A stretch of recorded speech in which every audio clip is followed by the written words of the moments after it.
আসসালামু আলাইকুম pro football fans.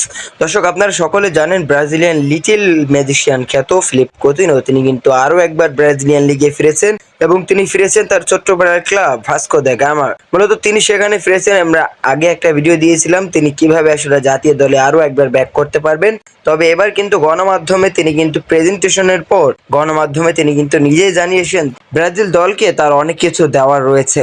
মূলত ফিলিপ coutinho প্রেজেন্টেশন শেষে যখন প্রেস কনফারেন্সে আসেন তখন কিন্তু ফিলিপ coutinhoকে বেশ কিছু প্রশ্ন করে ব্রাজিলিয়ান সাংবাদিকরা। সেখানে ব্রাজিল দলে ব্যাক করা নিয়েও একটা প্রশ্ন ছিল।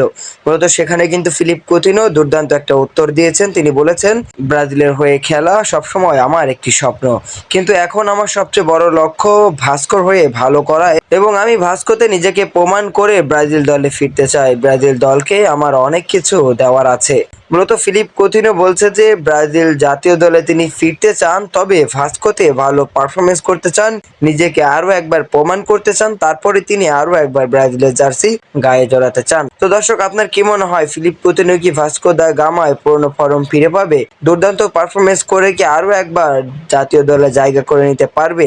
আপনার কি মনে হয় অবশ্যই জানিয়ে দিবেন আমাদের ভিডিওর কমেন্ট বক্সে।